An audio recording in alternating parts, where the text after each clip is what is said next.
Hello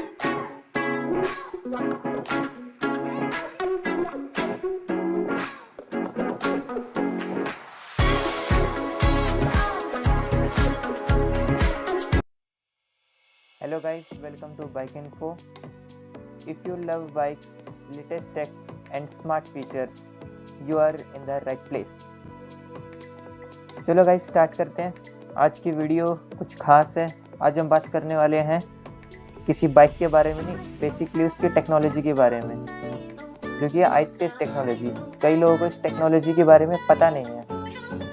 i3s जो है एक टेक्नोलॉजी है हीरो के द्वारा पेटेंट करी हुई, जिसकी फुल फॉर्म है idle stop start system, developed and it is introduced in 2013 and 14 2013 और 14 के करीब ये इंट्रोड्यूस हुई थी, जो कि हीरो मोटोकॉर्प ने की थी इंट्रोड्यूस। इससे फ्यूल इकॉनमी बढ़ती है और काफ़ी इजी रहता है ड्राइवर्स को इंजन को स्टार्ट करने और ऑफ करने के लिए। और इस टेक्नोलॉजी के थ्रू आप अपनी माइलेज को भी इंक्रीज़ कर सकते हो। लेकिन काफ़ी सारे लोगों को ये नहीं पता कि इसे यूज़ कैसे करते हैं। आज की इस वीडियो में आपको ये भी बताऊंगा इसे यूज़ कैसे करते हैं और उसके पॉजिटिव और नेगेटिव्स क्या है। अब मैंने आपको इसकी बेसिकली सारी हिस्ट्री तो बताई दी है और तो कुछ रह नहीं गया। चलो देखते हैं इसे कैसे यूज़ करते हैं। How to use this i3s technology, चलो देखते हैं। आपने देखा होगा कि कोई भी हीरो मोटोकॉर्प की बाइक, मतलब ये सारी बाइकों में नहीं आता कि आप देखने लोगों की सारी बाइकों में। मैं आपको स्पेसिफिकली कुछ बाइक्स के नाम भी बता देता हूँ और उससे ज़्यादा में भी आता है, जैसे कि हीरो की स्प्लेंडर HF डिलक्स और ग्लैमर में भी आता है। उनमें बेसिकली ब्लू कलर का बटन होता है। i3s के नाम से लोग इसे हेडलाइट लेवलर समझ लेते हैं, लेकिन हेडलाइट लेवलर नहीं होता। एक्चुअल में i3s लिखा होता है उस पर, ऑन एंड ऑफ। अगर आपको इसे यूज़ करना है तो आप इसे ऑन की तरफ टैप करके रखना, एक बार ये स्विच को टैप कर देना, और एक थ्रॉटल की तरफ होता है जहाँ पे बेसिकली नॉर्मल भाषा में हम कहते हैं रेस जिधर होती है उधर की तरफ होता है ये स्विच।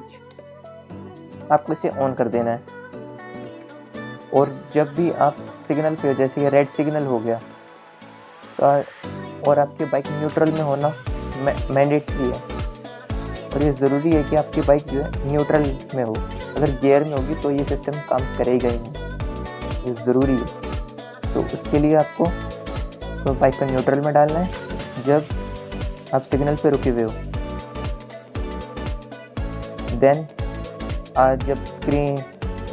जब सिग्नल ग्रीन हो जाए तो आपको बेसिकली कुछ भी नहीं करना, आपको अपनी चाबी को नहीं छेड़ना है। काफ़ी सारे यूज़र जो है चाबी को ऑन एंड ऑफ करते हैं, चाबी को नहीं छेड़ना है हमें ऐसे केस में। फिर तब आपको क्लच को प्रेस करना है। आपको क्लच जैसे ही प्रेस करोगे एंड रिलीज़ करोगे तो बाइक ऑटोमेटिकली स्टार्ट हो जाएगी। और ये फीचर जो है काफ़ी सालों से देता आ रहा है हीरो अपनी बाइक में, जैसे कि बताइए 2013 और 14 से। लेकिन इस i3s टेक्नोलॉजी में ये भी एक ग्लिच कह लो या फिर एक नेगेटिव कह सकते हो कि ये हर बार काम तो करते नहीं, काफ़ी सारे लोग इरिटेटिंग भी लगता है। वो मैं आपको पॉजिटिव नेगेटिव में कवर करूँगा। लेकिन आपको एक बात जाननी होगी कि अगर आप सिग्नल पे 5 सेकंड से ज़्यादा रुकोगे तभी आपकी बाइक ऑफ होगी, वरना नहीं होगी। आपकी बाइक न्यूट्रल में होनी चाहिए एट दैट पोजीशन, और जब आप सिग्नल पे होगी रेड सिग्नल पे तो आपकी बाइक ऑफ हो जाएगी ऑटोमेटिकली। और आपको इसे दोबारा स्टार्ट करना है तो आपको क्लच को प्रेस करना है एंड रिलीज करना है। Then you are good to go. आप गुड टू गो, आप जा सकते हो। अब बात कर लेते हैं इसके पॉजिटिव और नेगेटिव्स के बारे में।